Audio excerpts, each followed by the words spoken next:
This is the Power Element Podcast. If you're new to the show, my name is Paul. I produce podcasts. I am a journeyman lineman by trade.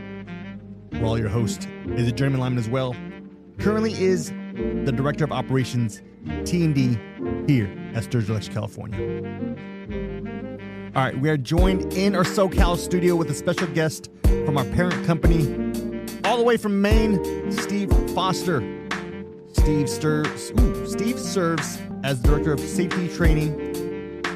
We get into all things industry related in this episode, from culture, leadership, and training. All right, we'll get to the show, but first, our promotional partners, Milwaukee Tool. Since the company began in 1924, Milwaukee Tool has led the industry in developing innovative solutions that deliver increased productivity and unmatched durability for professional construction users. Head on over to MilwaukeeTool.com or on Instagram at Milwaukee Tool. High Voltage Industries, the biggest brand on Instagram, showcasing all aspects of the high voltage industry. These guys have been working for nearly 10 years on showing the world what we do and how the industry gets it done every day. Check out the Instagram page at highvoltage_industries. They got some of the best merch on the game. highvoltageindustries.com.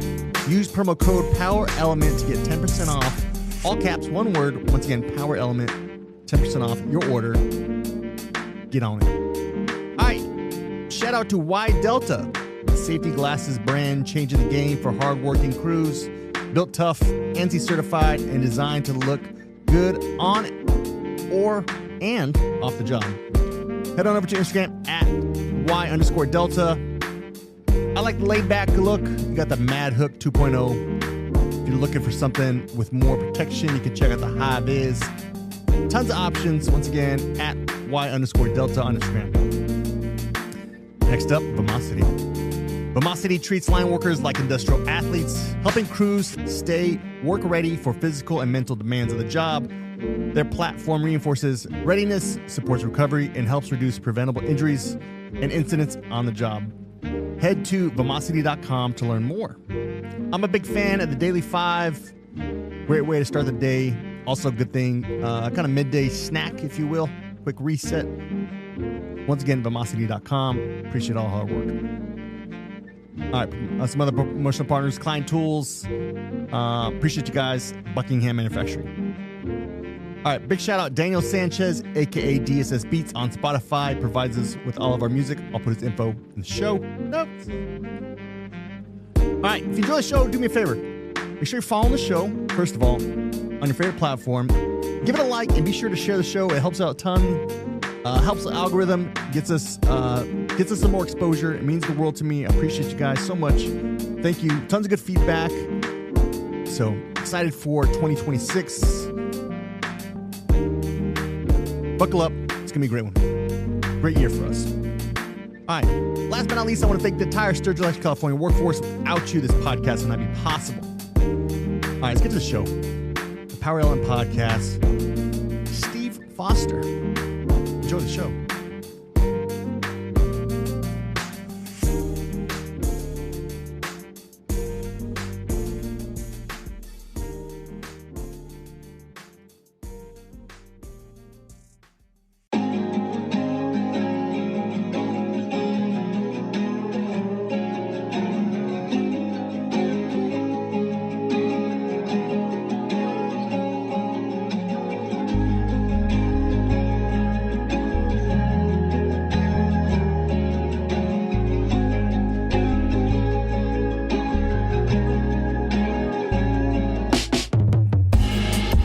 This is the Power Element Podcast.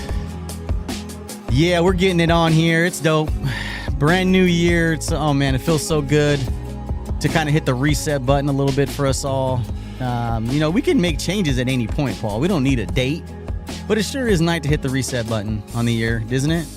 I agree. What you got? You don't need a date to start over, change, but it does make it a little easier, I think. I think so. Just gonna hit the reset button. Mental check. Mental check, kind of evaluate how you've done past year, maybe areas to get better, and I don't know where I'm going with that, but looking forward to this year, everything that we're going to do with the Power Element Podcast. I think it's going to be awesome. I know we got some episodes coming this year early.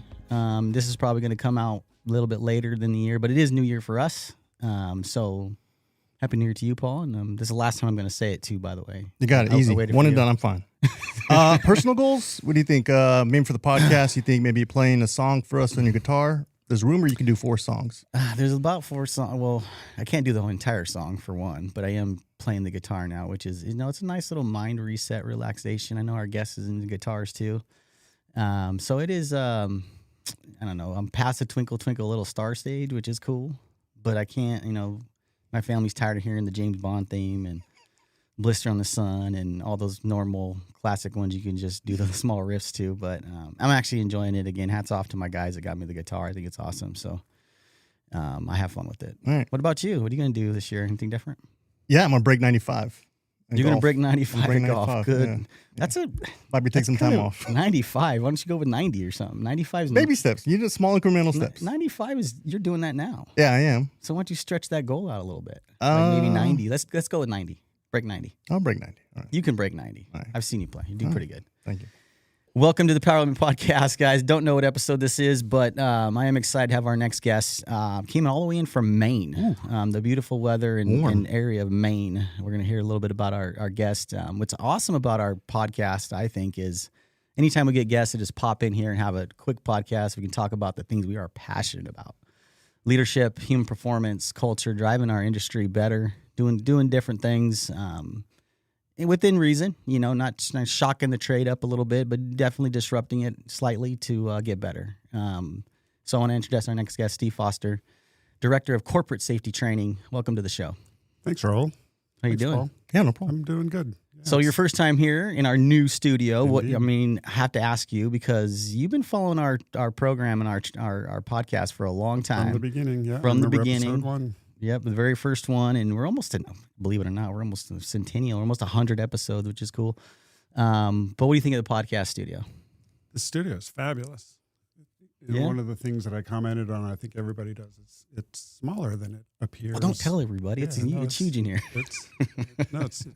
It's terrific. Yeah. Yeah. It's wonderful. Pretty awesome. Yeah. Paul and Megan and Chris and Janine and everybody that got this podcast studio. I'm impressed with it because we were actually, we like having the in-person podcast. I know we got some new episodes coming up. Paul's got a whole new stuff coming out for our show, guys. I'm excited to. He's passionate about it. He's bringing some new episodes, new segments, and it's just where we've come is awesome. So for me to reflect back and look at where we've come and where we're going is pretty phenomenal. So thank you, Paul, and welcome to the show, Steve. Thank you. Damn, you're getting deep on sentimental. I don't know, man. 2026, new you. 26 new you, trying to be a little more sentimental. Daughter turned 16. You're just Don't remind me. My heart's a little still broken for field. that. Don't put my personal stuff out there. Yeah. Happy birthday to my daughter, Madison. Just turned 16, so it's awesome. We're going to tailboard the event a little bit here, our podcast here. So we're going to get to know Steve a little bit. I know Steve is passionate about, in your position, passionate about leadership, passionate about human performance, and the things, like I said, that you are. We've had conversations, many before, about it, so I thought we'd get you in here and we can talk through it and learn some things here about not only you, but where you see the trades going and kind of your insights. Paul likes to start with a quote, and we'll hear that, Paul, get us started and kind of break the ice a little bit. What do you think? Sounds great. Good. All right, here we go. Leadership Strategy and Tactics Expanded Edition. Expanded edition. That's not bad. Your favorite? And yours is tabbed, I see there, and it looks all Tabbed. good. Got notes and it's actually, I think that one's signed. Is that one signed? Did you get the upgraded model? Negative. You got shorted on that one. You can sign it. There we go. There is also an inverse leadership vacuum, which is when too many people try to lead. Everyone wants to offer their opinion, give advice, and weigh in on the decision. This can inhibit the decision-making process and the leader's ability to lead. I think we got job titles for a reason. I mean, everyone leads. That's the theme. Mm-hmm. What do you got on this paragraph? Yeah, so we've adopted a theme every year. This is actually a great quote there from the master himself, the black belt, Jocko Willink in Leadership Strategy and Tactics. Yeah. So everyone leads. We try to come up with a theme every year, Steve, just get you kind of cut in. And the one we decided this year's theme that we can build off of is everyone leads. It's something that we're passionate about. We're trying to get the culture there to everyone lead. Where you don't have to have a title to lead. If you're around people and you're influencing people, you are a leader whether you like it or not. And I think we need that more than anything to people to operate in that space where you're leading at all levels, no matter your title. So this is great because you're actually absolutely 100% right. To try to balance that is going to be probably the most critical part of this year is, if everybody leaves, who makes the ultimate call? What's the ultimate decision? What direction we're going in? I think cooler heads will prevail. I think the person that can do that the best is probably going to be the ultimate leader, is taking all the information you can, take a step back, and then make the whatever methodical call you can to better the industry or better the culture or better the trade. So for me, it's yes, we're all leaders, and I think it's wedging yourself at the opportune times you see to lead, whether it's saying something, asking a question, having a conversation with somebody. I think it's all of that. I think it's more importantly though is also you also have to listen to, as being a leader. You have to listen to everybody else's comments, whether he works for you, whether he's a subordinate, whether he's up the chain, down the chain, wherever you are in the organization. Being able to sit back and just listen might help you with your decision making moving forward. I think Dave taught us that a lot too here. You guys got some cool episodes coming, or probably just past for you, depending on where this goes. But David Burke says he just had to learn not to talk. And David Burke does a great job explaining that in his book, The Need to Lead. It's a great book. You guys want to grab it? We've talked about it before, but I think sometimes you just don't talk, which is hard for me because sometimes I talk too much, but which I'm probably doing now. So, Steve, I want to shut up and stop talking. What's your thought on that? Yeah, leadership, it's part of everything that we do. Mm-hmm. There's no doubt about how important that is. And when we have experiences that are less than satisfactory, a lot of times it comes down to leadership. And I'm a big advocate of one of the human performance principles, being blame fixes nothing. And I don't want to blame people for poor leadership because that doesn't fix anything. Mm-hmm. But it's part of everything that we do. And when you look at successes and when you look at failures, it's about leadership, learning from failures, learning from successes. Yeah. And listening is a huge part of leadership, as you pointed out. We have to listen to understand as opposed to listen to respond.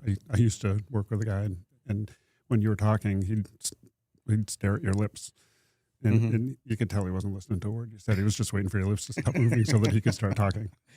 Yeah, that's a skill, man. Like everybody kind of wants to, and I'm like I said, I work at it constantly. I mean, me and Janine, our office supervisor, she's her and I go back and forth. We'll give each other, little things to be like, okay, stop talking around. It's enough, and she helps me with that. But I think it's interesting. In your position as a director, obviously you have subordinates and you have people that work for you, and you're constantly having in meetings. What's some of the tactics you use to listen more versus talking and getting other people's feedback? Yeah, it's something that I've, like any skill, has evolved over the years. And one of the things that when we reach a level of management in traditional management systems in our country, are really since the Industrial Revolution, and this thing called Taylorism, where we separated managers from workers. One of the side effects, the unexpected side effects of that, is that we created this culture where as managers, we're expected to know everything. And we're expected to bring the answers to the problems that are brought to us. And one of the things that I've learned over the years is it's really important to step back and realize, especially now, I'm as far removed from the work like you than you've ever been. And to be able to recognize that the experts at understanding the problems and solving the problems are the people doing the work. Not me as a manager, not you as a manager. We have to lead by listening and asking the right questions. I mean, there's a guy named Todd Conklin who talks about this idea that the enemy of the answer is the question, right? If we don't ask the right questions, we're never going to get the right answers. And so we have to go to the people that we work with, the people that are doing the work, experiencing the difficulties of everyday work, solving the problems, adapting, adjusting, knowing that, yeah, we have a plan, but we're always going to be deviating from the plan at some level, and getting with them to solve those problems because they know the work better than anybody else. And when it comes to training, it's the same thing. What do you guys need for training? It's easy for me. Well, I'm putting an agenda together right now for a meeting, and we sent out a survey. This meeting's for you. Tell us what you want. I can sit back as the director of corporate safety training and think they need to be trained on this, they need to be trained on that. But unless I ask them and then stop and listen to what they say, the meeting is going to be what I think it should be. And that may or may not be right. It probably won't be right. Well said, man. I think I agree with you. And we're trying to get better in this space too. It's real easy to, say this is how we're going to do things, or, not get feedback, or the voice of the customer. All tech uses voice of the customer. Milwaukee's another, partner of ours that that's innovative solutions through the customer's needs, right? Like it's this new culture. And I think that's a good topic there to talk about, is getting constant feedback, that feedback loop constantly from either training or processes, procedures, what's going on in the field, right? Let's go see. I think we're trying to get better at that too. We have, better culture surveys. We're deploying, you go through new hire training, you get a survey. How did it go? What did you learn? Here's some key points. It's like constantly getting feedback. Can we do anything better? Was there a topic we missed? And I think the more information you're getting, I'm getting that now through most of the services we have, just, on a personal level, it's always followed up with a immediate feedback. How was your experience? Was it 5-star or 4-star? You know what I mean? So it's that constant, feedback. What do you think, Paul? You got anything to add on this quote? Yeah, you talk a lot about that, but I think another responsibility is the resources. I think we've done a good job of providing our quick-based solutions and having more resources available to the crews and the foremen to make those decisions, those tactical decisions in the field, and not have to feel like they need to phone a friend all the time. But it's cool when it's there. But I think giving the autonomy to each leader does help. Nice. Great job at that segment, man. Appreciate you. Nice work. Cool. Nothing to add. We'll move on. So, Steve, your position, obviously, I'm going to let you talk through what you do so we can get all of our listeners get an idea of, the footprint and influence you have over an entire corporation as far as in regards to training. So would you mind talking through what you do for MYR Group? Yeah. In 2019, following some pretty significant incidents that were experienced in the company, there was a decision made to fund and form a safety training department. We had recognized on a number of critical incidents that had happened in the past that there were some issues with training, that in some cases people didn't have the training that they needed to do to be able to do the job safely. Mm-hmm. Never a root cause, so to speak, but always a contributing factor. And so I was selected as part of the initial group to do training because of the background that I had brought to the company. And then moved into the director role, 2022, 23, not sure.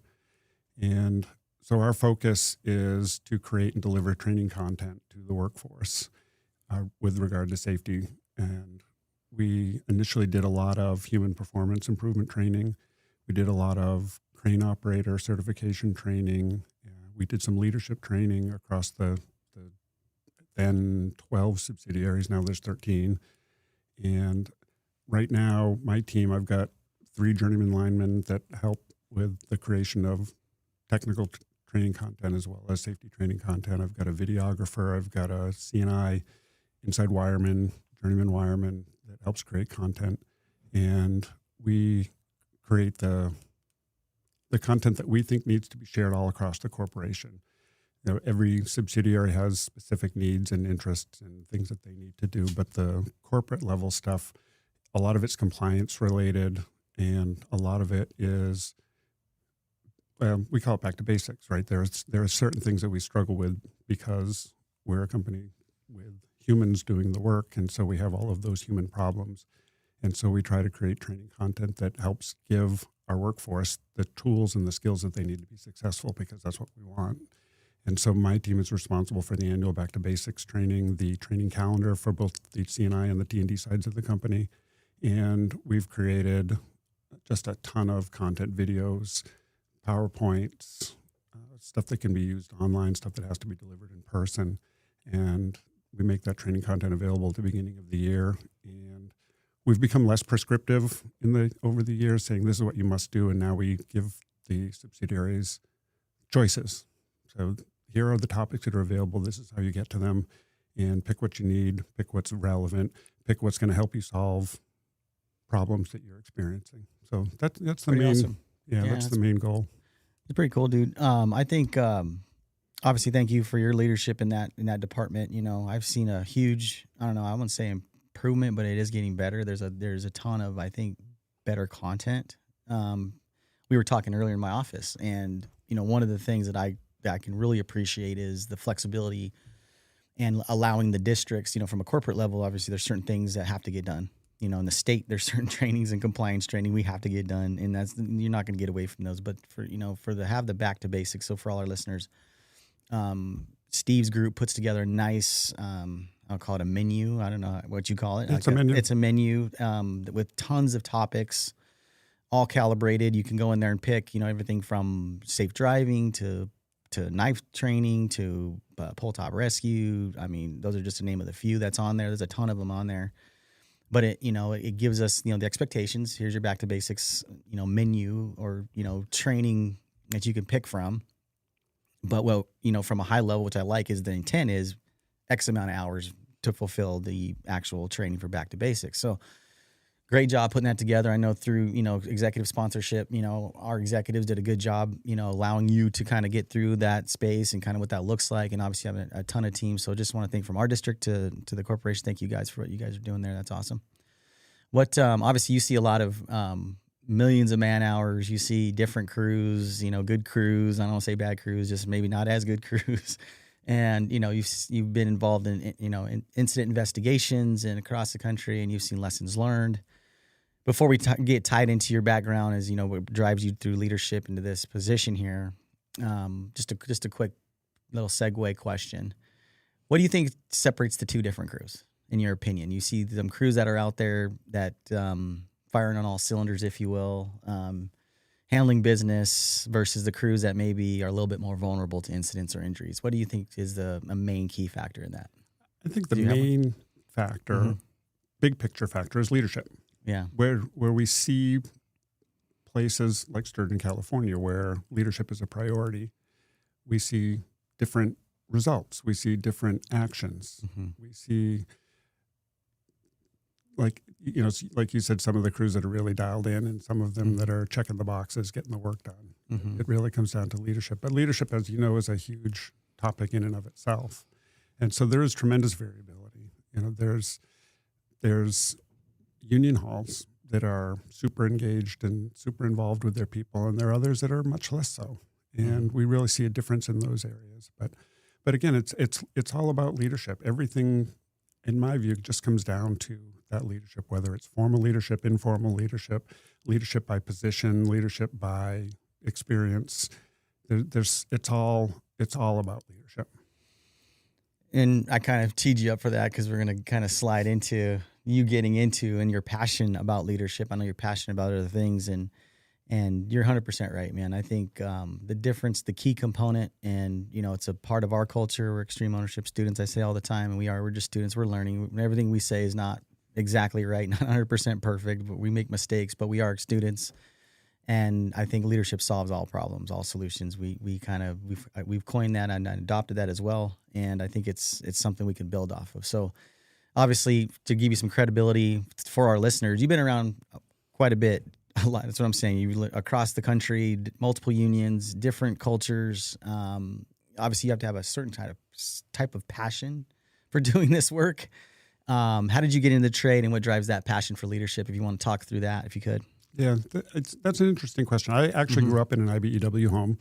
Yeah, my dad was in the trade. He worked in the transportation side for a large utility on the East Coast, and so I was surrounded with that as a child, growing up. He wanted to get me into the union when I got of age, and I wanted to be an equipment operator, truck driver, and wanted to do other things, do this, do that. Do Boys like toys. That's we like big trucks. That's right. So I mean, I was a commercial truck driver and equipment operator for a long time, and then visited my friends in college, and like, this looks like fun. So I decided to pursue some educational opportunities, and then ultimately ended up back in construction. it was something I knew a lot about, something I felt good about, passionate about. And then I worked for a large construction company on the East Coast, and then got recruited and went into the local utility in Maine where I was living at the time, and started working in safety in the utility side. And then got recruited out of there to come to work for the MYR Group for Harlan Electric, the subsidiary in the Northeast, as a field safety guy. The utility side's much more challenging. There's a lot of issues between regulatory issues and historical, cultural issues. It was a very frustrating place for me to work. And so when the opportunity came to kind of step back and out of a leadership role more into a field safety guy role, I was, at that point in my life, I was interested in doing that. And it really got me back to my area of passion, which is safety. And I was a volunteer firefighter for 25 years, and safety is a big part of that, right? Because there's tremendous danger running into a building that everybody else has left for very good reasons, and dealing with some of the issues there is very dynamic. And I think that, we use the term putting out fires on a regular basis, right, in safety. It's like we say we've got this problem, we got to solve it. We're putting out fires. And I think there's a lot of parallels between the work that I did as a firefighter for many years and the work that I do in safety. And it's just, it's something that has a real tangible feel to it. Even though I can't tell you how many injuries or worse that I've prevented in my career, I can tell you that there have been circumstances where I know that the work that we did made a difference for people. And I've had people tell me that that's extremely rewarding when people come up and say, hey, you taught a class on X, 5 years ago. And I'm looking at them. I'm like, I don't remember you. Because there's one instructor and a classroom full of people, or an auditorium full of people. And so they are always going to recognize me, and I'm not going to necessarily recognize them. But it's just, it's you see some of the injuries that have happened, and the investigations, to your point, that you and I were involved in an investigation of a horrific accident in 2019 that, left a mark on everybody that was involved in that event, right? We have these life-changing injuries that have happened, and I want to do my part to make sure that people don't have to experience that. As a firefighter, I saw some pretty terrible things and had knocks on doors in the middle of the night with people, and again, if anything that I can do, I want to do, and training's a part of that. And safety as a profession is evolving, right? Just like every profession. We were talking in your office about how different your work, line work, has happened, or how different line work is now compared to when you came in. And safety is the same way. I mean, we've kind of reached a plateau in safety where the things that we're doing to try to prevent these bad things from happening, we've reached the pinnacle. Everything that we can do, we've done. So we have to do something different. If we want different results to happen, we need to start doing something different. And that's true with anything, really, right? If you want a different result, you got to do different things. If you want a different answer, you got to ask a different question. And so I think that the plateau that we're at safety-wise, and the data support it, right? We've done a great job in the last 30 years in construction reducing the OSHA recordable rate, and we haven't necessarily reduced the number of injuries or the rate at which injuries happen, but we've gotten really good at managing those cases so that when somebody has an event, has an injury, we manage it and keep it from becoming recordable. But we need to take the next step, and historically, and as a safety guy, it's always been about prevention. My job is to prevent. It's like, we can't prevent stuff from happening. I used to be one of those guys that the goal's got to be zero. It's got to be zero. It's just so unrealistic because we're humans. And so we've got to make changes in the way we do safety. And one of the changes, and one of the things that I say a lot is, and I ask people a question, is safety an outcome or is safety an action? Is safety a noun or is safety a verb? I think it's a verb. It's something that we do. It's not an outcome. It's not something that we can easily measure, even though we try to measure it with terrible metrics like recordable incident rate. Well, that's one of the things, one of the reasons why we wanted to get you in here, man, is not just because, of your title and your position, and that's cool. Like, you bring a lot of experience and all, but I think your mindset, it's very humble. I don't know, Paul, you can jump in here too, but very humble, and you have a way about you that you care. And I think as a safety professional, coming from that lens, the guys know if you care or not, right? Like the guys know immediately when you walk up, what's his intent? The intent has a smell. I'm gonna smell it out, whether this guy's here to check a box and move on and let me know all the rules that I'm breaking or the rules that I'm following, or does this guy actually really care about what I'm doing, right? And I think the generational impact that we're having now that we're seeing is guys want to be a part of companies that care.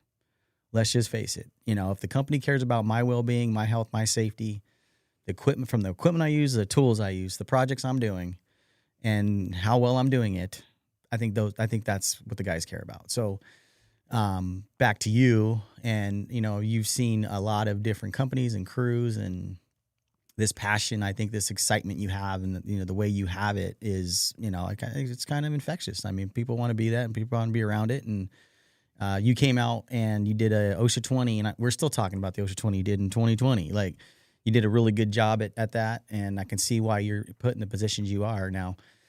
A lot of people, even the guys think, the safety guys, directors, trainings, everybody that we're here just to make sure they follow the rules. When did safety become not just following the rules for you and more of a mindset? And how does that play into your current role? And how do you see it going forward in the industry? I think that the mindset for me changed after a couple of investigations that I was involved in. Mm-hmm. And we were, as an organization, we're really quick to blame the employee. And in some cases, employees were actually fired following treatment from an injury. And I showed up on a job on the East Coast. Usually guys get promoted, fuck up, move up. That does happen sometimes. Yeah. Just kidding. Yeah, for years the safety people were formerly injured employees. They didn't know what else to do with, right? So they figured they'd be good at the safety piece. But I showed up at a job site. There'd been an event, and the first thing I wanted to do was talk to the involved employees. Well, you can't talk to them. What do you mean I can't talk to them? I need to talk to them. It's like, well, we fired them. Oh, so you think they did this intentionally, that this was some type of deliberate act? Well, no, I don't think that was deliberate. Why'd we fire them then? Mm-hmm. Well, because they didn't follow the rules. It's like, well, you know what? We've learned that when work goes well, people don't follow the rules. Right? And when work goes well, people don't follow procedures. And when work goes well, people make mistakes.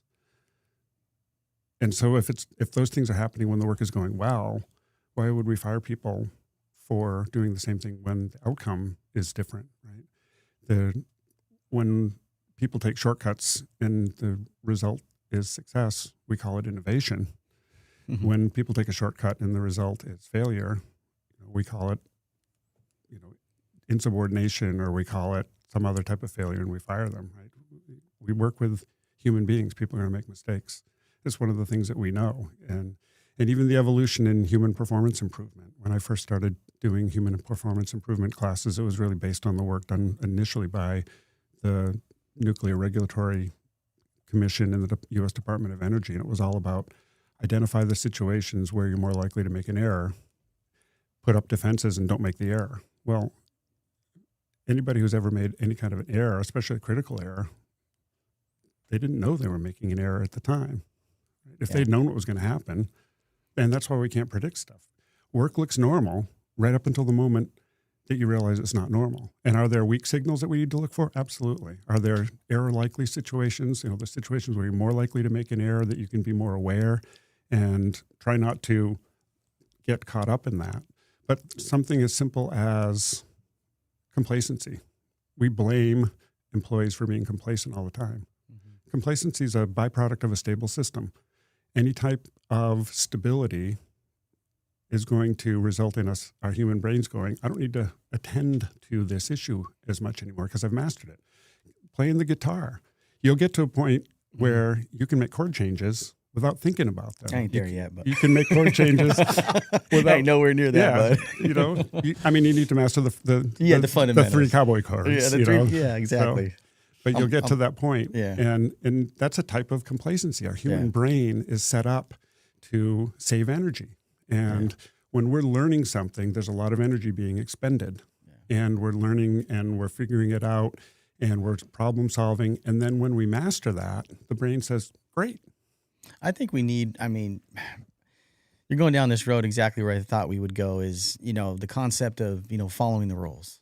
We have an older safety guy, I'll say experienced safety guy, and his thing is follow the rules, shithead. That's all. It's simple. Line work is just follow the rules. And he knows who I'm talking about. He's been on the show before.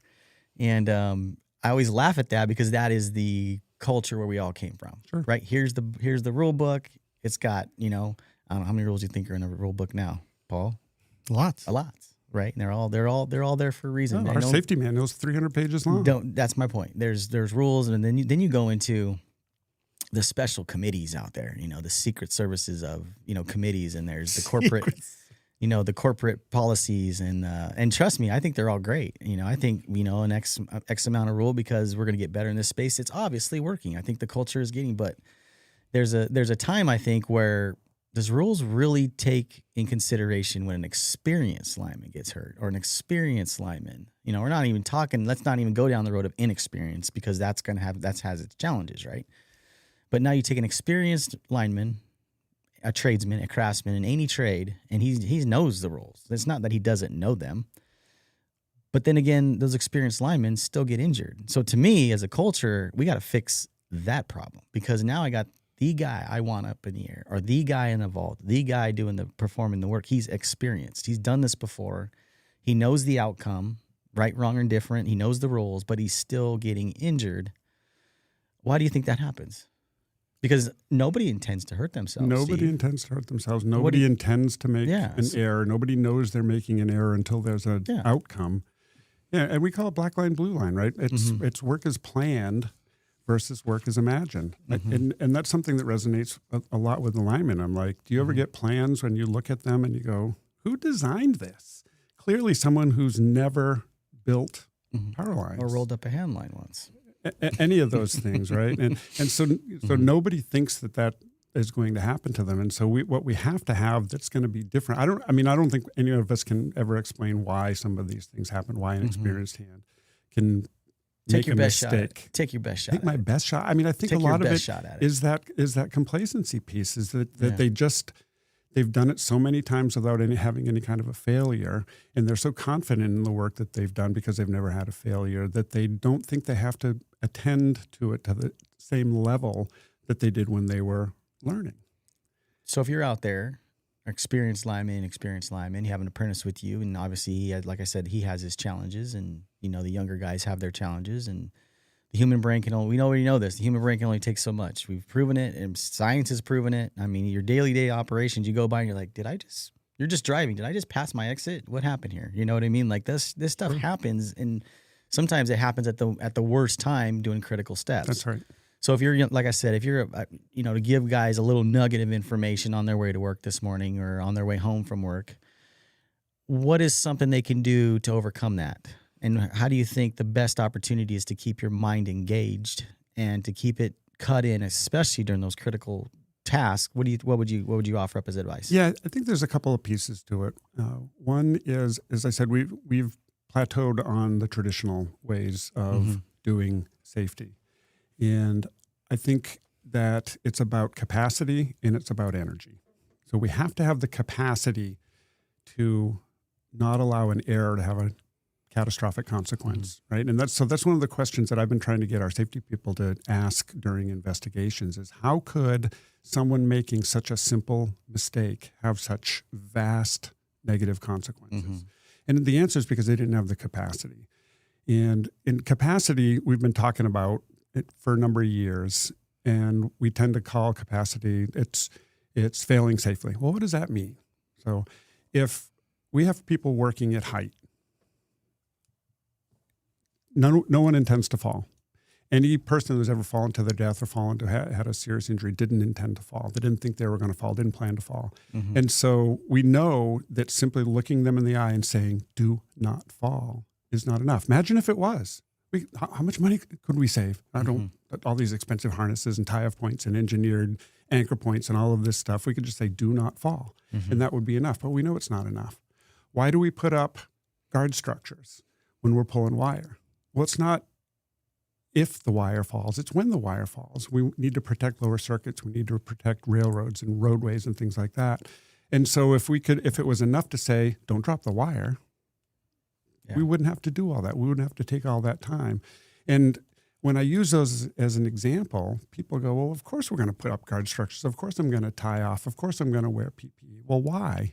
It's because equipment breaks and people make mistakes. And we have to have the ability and the resilience to handle that without a terrible consequence.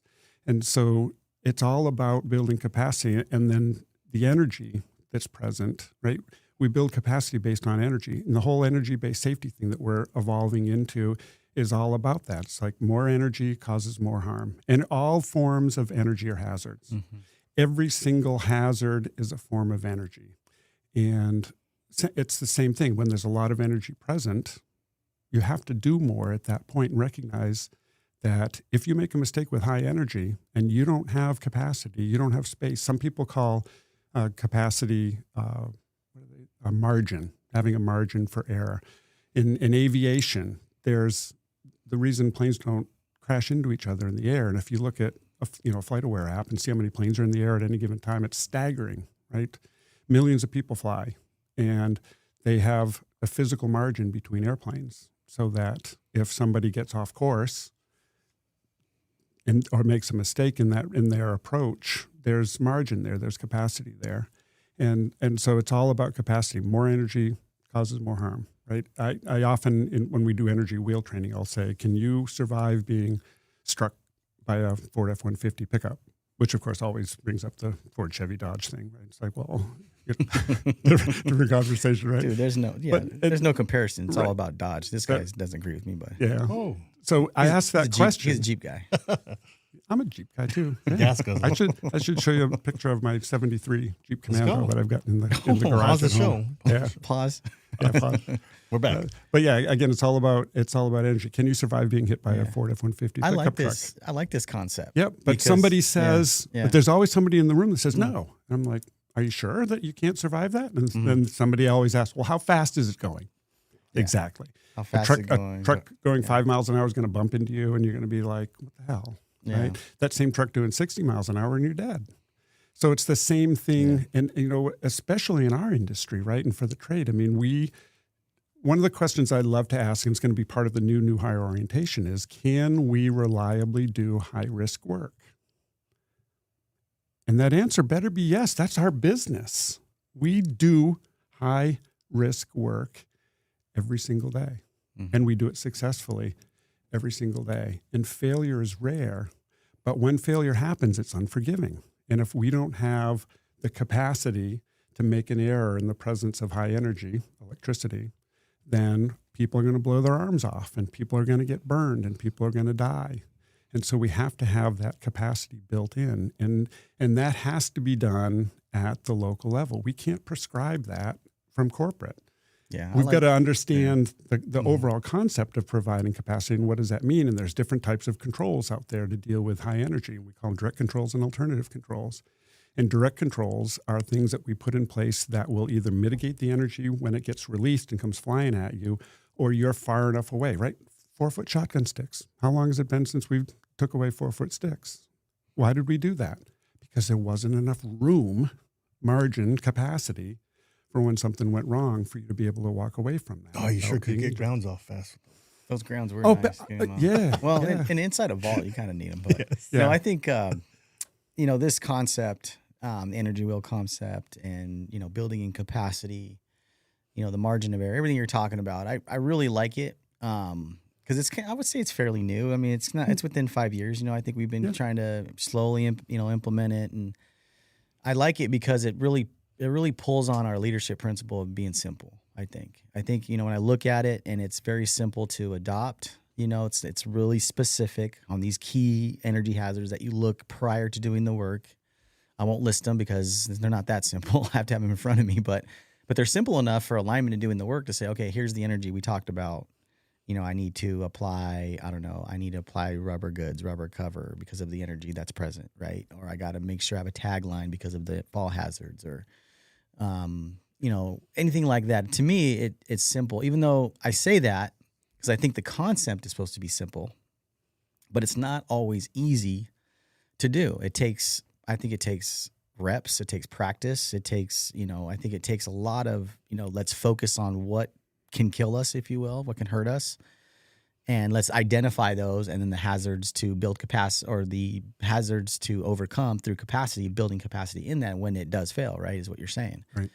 So I like it. Paul, what do you think about it? I mean, from a perspective of, tying in leadership, because I think a job briefing can get very convoluted. I think you can get so out there, not to let you gather your thoughts here, but, you can get out there with a job briefing, and we're one of them. Like, our job briefing is printed out. It's, 9-10 pages. It's got JHAs built in. There's a lot of intuitiveness. But who are they doing the job briefing for? Are they doing it for you? Well, that's my point. point. Are they doing it for them? Well, we're not going to talk bad mouth me here, buddy, but I'm saying no, exactly to your point. Like, it could get convoluted, right? Because specific customer requirements, supervisor requirements, to your point. So I do like, Paul, I don't know what your thoughts are. I mean, you kind of closer to it when you're out there visiting the guys, seeing the job briefings, and does it allow a little bit of a more simple way to approach a project? And ultimately what we're trying to get to is no one getting injured. So what are your thoughts? Yeah, I think a good safety, let's just put it this way. Mm-hmm. I think a safety professional can easily base their 9-to-5 job on, in the student leadership, of stream ownership, we look at things of effective and ineffective.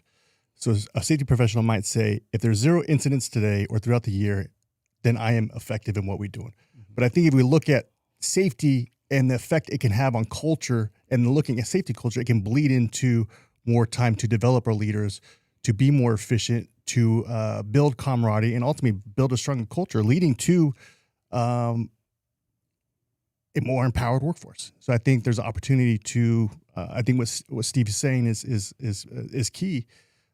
Just because of his perspective coming from a corporate could be different from a local perspective, but I think the communication piece is what looks a little bit better. And I think, and Steve, you can probably close us out on this concept, but on this segment is, let's just face it, if it's complex, regardless of what it is, people are going to miss things. I think the human element piece, and you can get the smartest person out there. You can get the most brainiac guy who's got the Rain Man freaking memory. He's going to miss things if it's overcomplicated. And let's just face it, our work gets complicated depending on the environment we're in, the behaviors that we're dealing with, the leadership tendencies that are out there, the ego, macho, hey, we can do this. We got a time restraint, we got to get done. I got a baseball practice at, 2 hours. Those type of things pop up.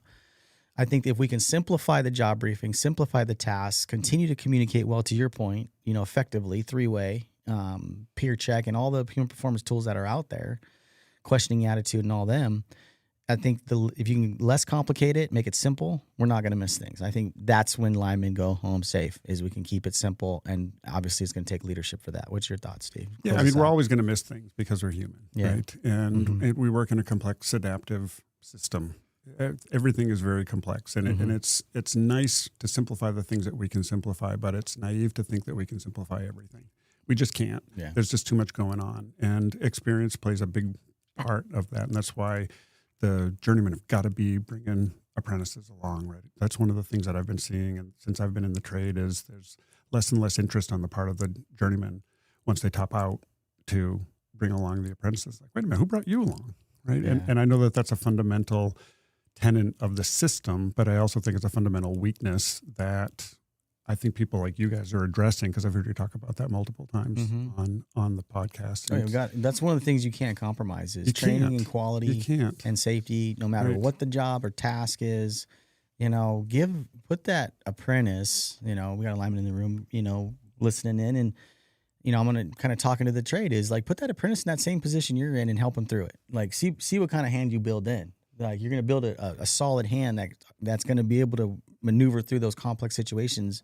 He ain't going to be the fastest.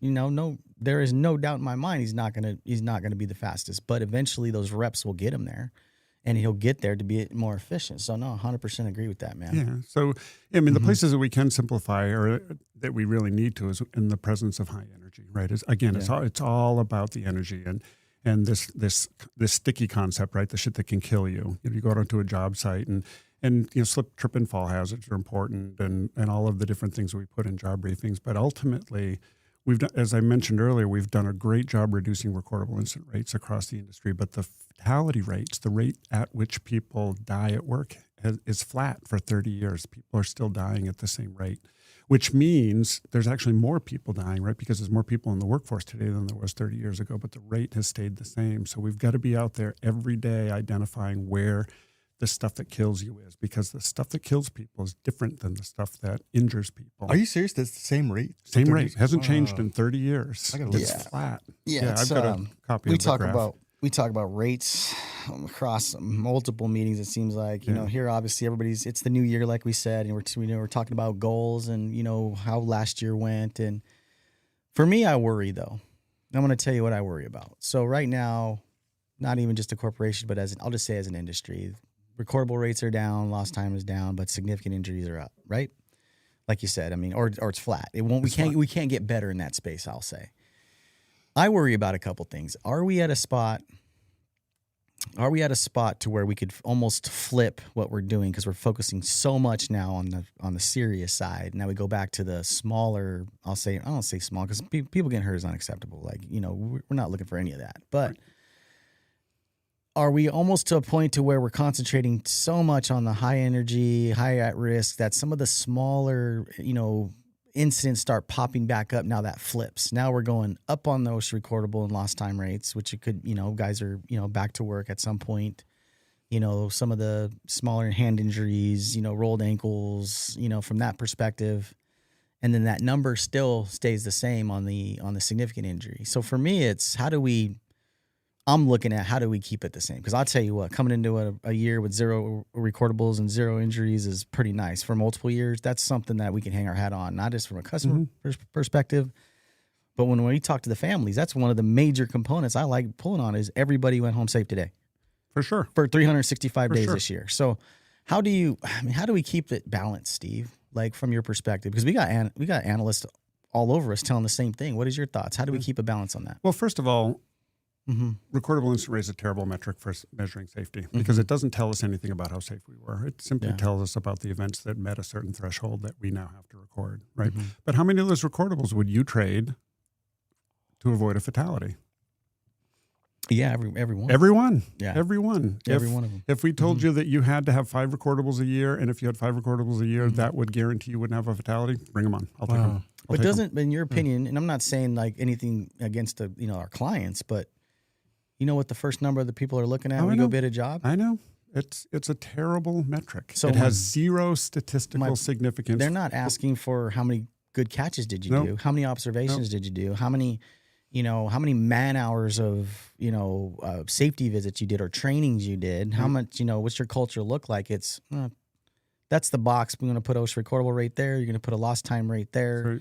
Here's your grade in, some third party system that grades you, that's going to review all of your systems. So how do we, because I think the important part is what you're saying, I think. Yeah, so. For sure. Yeah, we have to eliminate fatalities. We can live with recordables, but that is the single biggest challenge that we face in construction is that our clients, that's the first number. They look at safety as an outcome, not as a process. It's a noun, it's not a verb.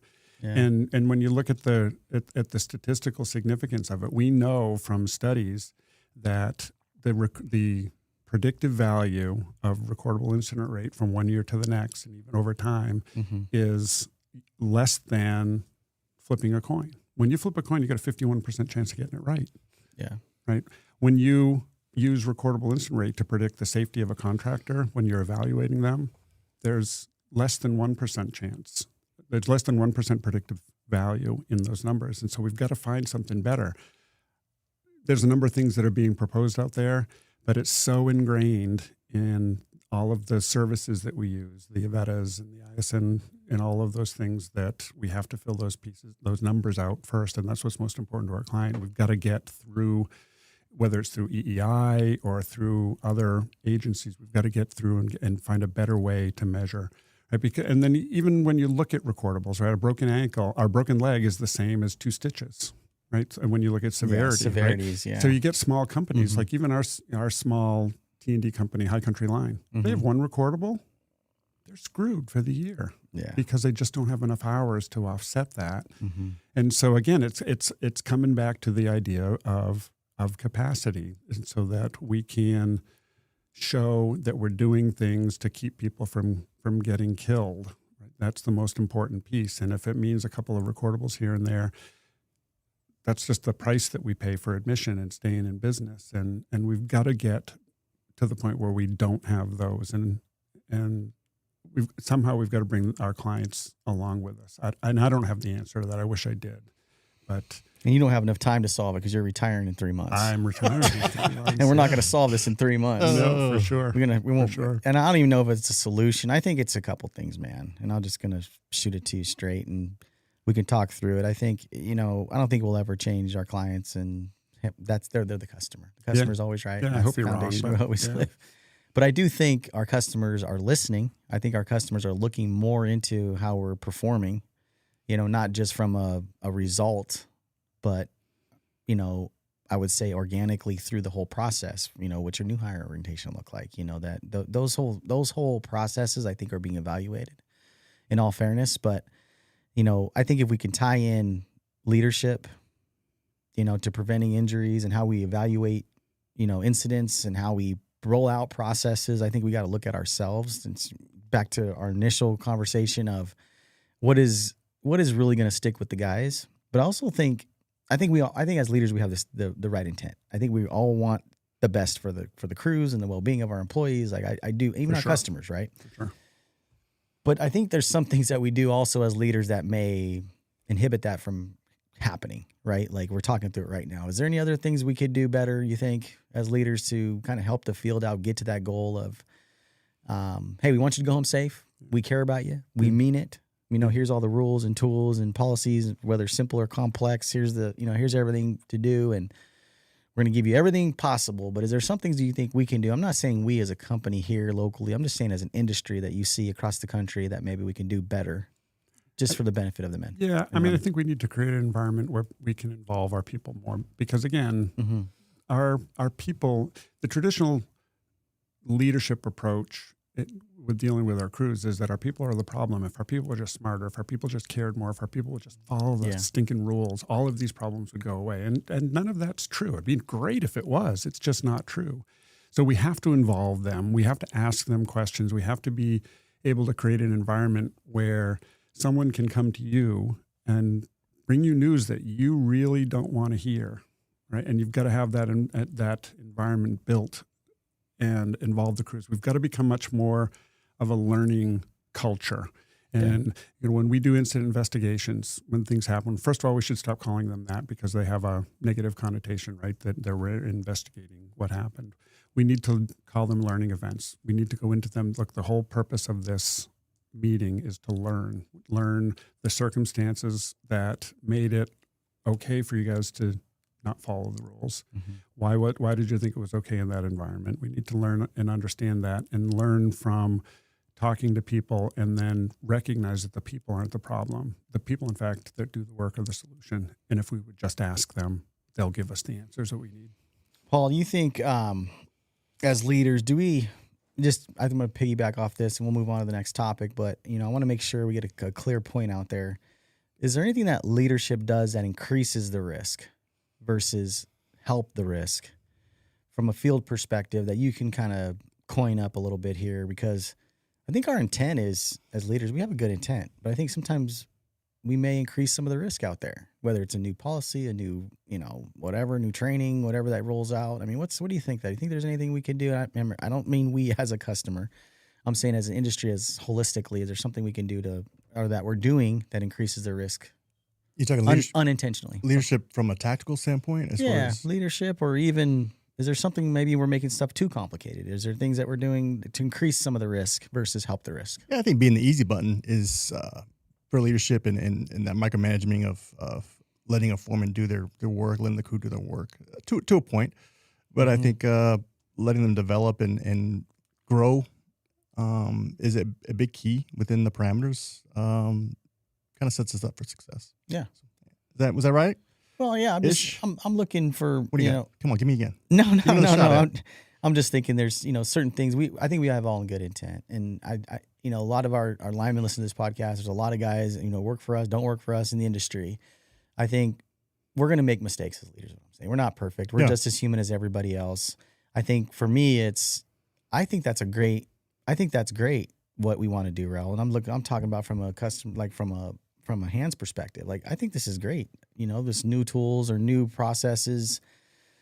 But for me, does it increase the risk? Is there increasing the risk to the point to where I probably should say something? So all I'm asking for is the feedback loop. Like, give us some feedback. If there's something, I go back to the young days of me as a superintendent at a different company, and I had this brilliant idea that this checklist was going to solve this problem. We're gonna create a new checklist for this. That's going to do it. We're going to have a new checklist, and it'll be in every single package, and blah blah blah. And I had a seasoned lineman. He knows who he is. I'll probably get him on the show, but he comes up to me and says, Raul, your intent is great, dude. We understand, like, you're passionate about it, but dude, this checklist is not going to work. It's just something else that we're not going to do. Let's go back to the basics. Let's go back to what we used to do in this aspect. And it made so much more sense because essentially I would have just gave him another paper that wasn't going to do, could have increased the risk because now I'm thinking it's going to work. It's not going to work. But the ultimate answer was from the field. I think you and Steve are saying something good. And I think embracing that no one's coming to save us mindset as individuals and as an organization is key, because you guys are talking about the metric is not, what would the word be? It's not, the metric is not, it's not conducive to safety. Right. It doesn't build culture. It doesn't build culture. So what are we going to do? Yes. We're going to take the reins in our own hand, take ownership of those incidents and what we feel is going to drive the culture, drive the safety numbers to where we want to. So I think that no one's coming to save you approach. In an everyone leads culture is what I'm saying. Is an everyone leads culture. It doesn't matter what title you have. Ask the question. Speak up. It may lessen the risk of something that's going to happen from a process standpoint or from just a crew tactical standpoint. You know what I mean? Like, everyone leads, and ultimately it's the leader. It's the person in charge that has to make the call. But I think if we engage in an open conversation, let's talk about it. This is the reasons why. And if we do our part as leaders and we're pulling on that thread why of how important it is and why this has to be done, I think we will grow and improve the culture more. That's all I'm asking. Is getting more involvement. Imagine if everyone just followed. Yeah. Right? You're saying everyone leads. Imagine if everyone followed. If we had a crew that went out and said, okay, they want us to follow the rules. Watch this. Watch this. Hey, how come you guys didn't get any work done today? Oh, we followed the rules step by step. Did everything exactly the way you told us you wanted it, right? That compliance mentality would paralyze us. We just would never get anything done. People have to adapt all day long, every day, and we need to learn from that. We need to understand what's happening when nothing bad is happening, right? That's one of the biggest leadership lessons that I think that we need to take forward is understanding what's happening when nothing bad is happening. And knowing that is going to help us create capacity and help us learn from the people doing the work. Steve, you're very forward-thinking, I'll call it. Very forward-thinking. You've been doing this job for quite some time now, trying to lead a corporation in training and what's out there, what's next. You talked about having a podcast from the corporate level too. There's all these things going on in your head. What do you think is improved? And I kind of want to do this with you because, in the past 10 years, you've been also in safety. What do you think in the past 10 years you can coin up to, what's different from 10 years ago till now as far as the culture? I mean, and not something easy like guys aren't wearing tank tops anymore. Yeah.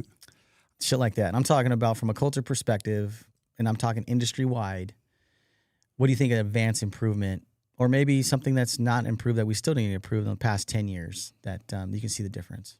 I think in the places where we've empowered the workers to come forward and give us answers, I think they're seeing big benefits from that, big payouts from that. So I think that's something that's changed.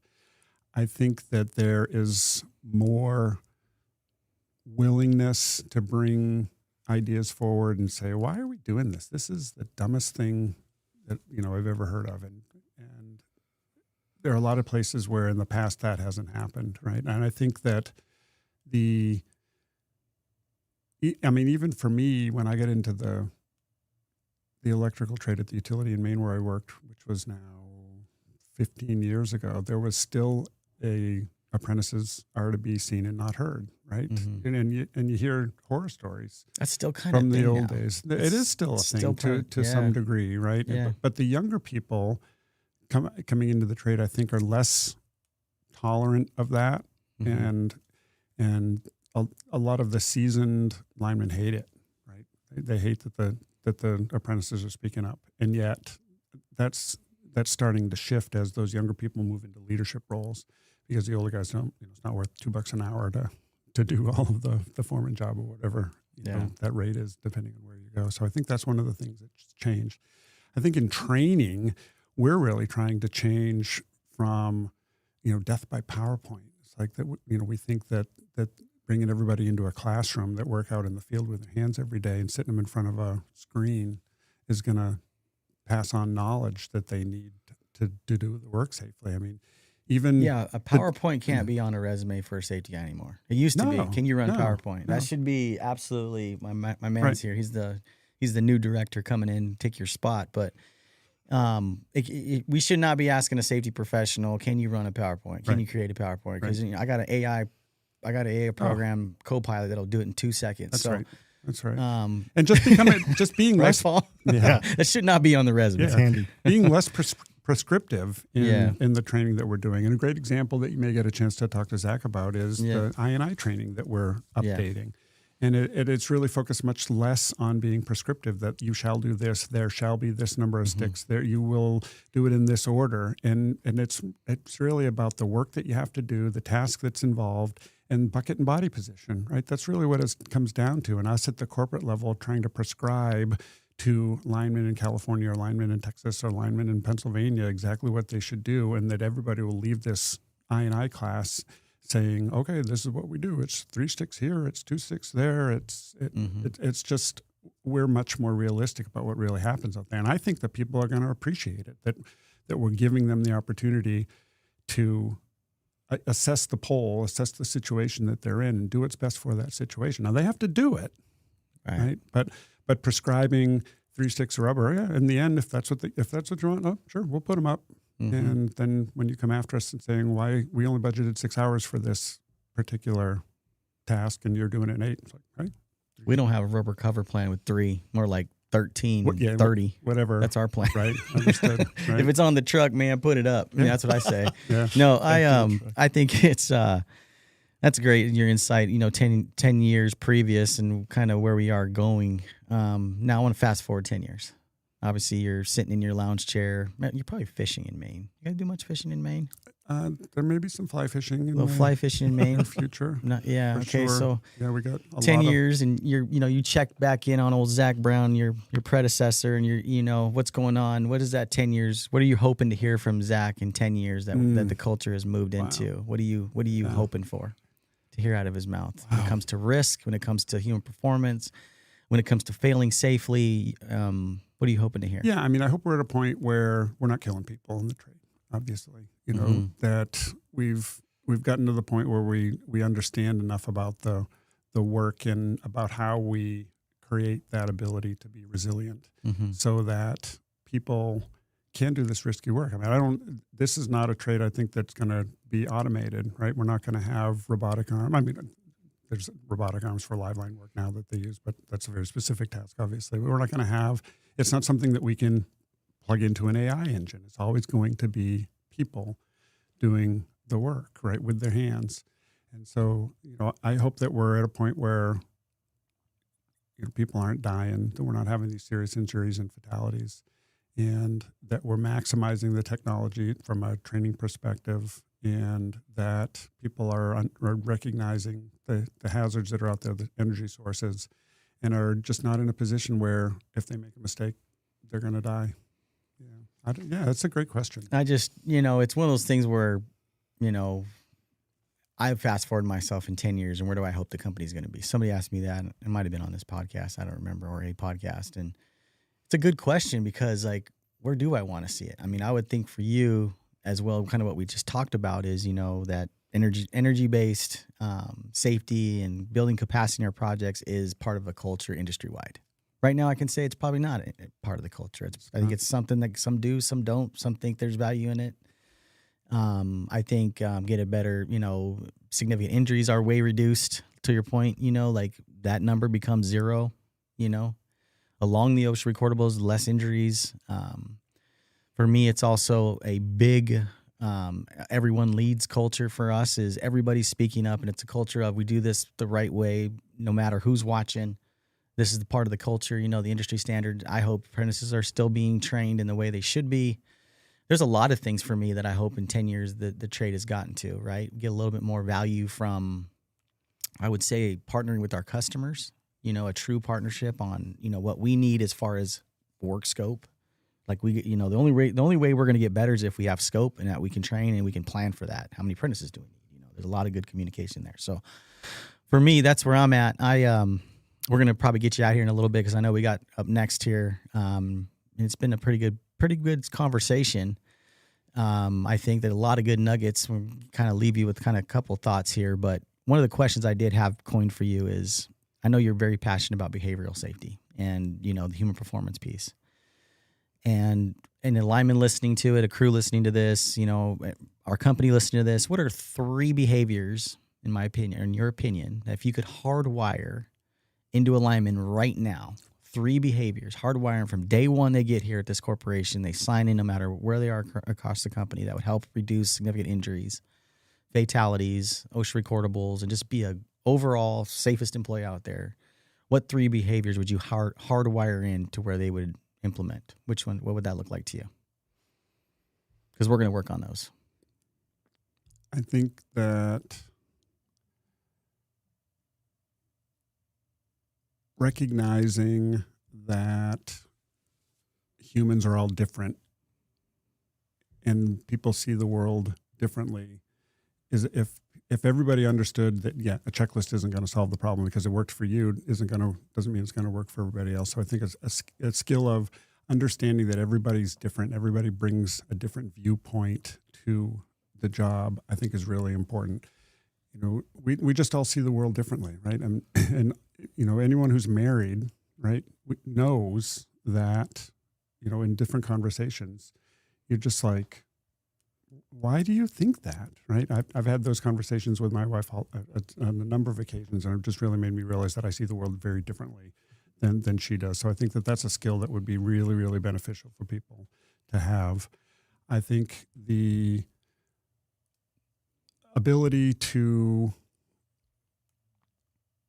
and the courage to speak up and not proceed with a job until everything's in place would be a really important skill. We talk a lot about stop work authority, right? Stop work authority, we should always celebrate it, right? Always celebrate it when people use it, but we should never expect it. If people knew things were going to go wrong, they'd stop the work. Not because we told them to, but because they know they need to stop the work. And rather, we need to have this thing called start work authority, that we just get to a point where we don't start work until we know everything's in place and ready to go, that we have the capacity, we have the margin, we have the direct controls, the alternative controls in place before we go to work. And then I think the ability to listen is probably, if I could hardwire that skill in, is the ability to listen to the people that are around you, because everybody has that different worldview. Well said, man. I agree with you, man. Those are all great. I thought you were going to say something like, want linemen to be less macho and more humble from a safety guy's perspective. Just kidding. No, I'm with you, man, on that. But we do need to recruit differently, right? I mean, historically, the construction trades have been where I can remember in grade school a long time ago, we had 4 groups. We had and they were letters, and there were supposed to be this system in 6th, 7th, and 8th grade middle school where they separated the kids that were smart and from the kids that weren't, right? We had 4 letters, and everybody knew it was the really smart kids, the sort of smart kids, the sort of dumb kids, and the really dumb kids, right?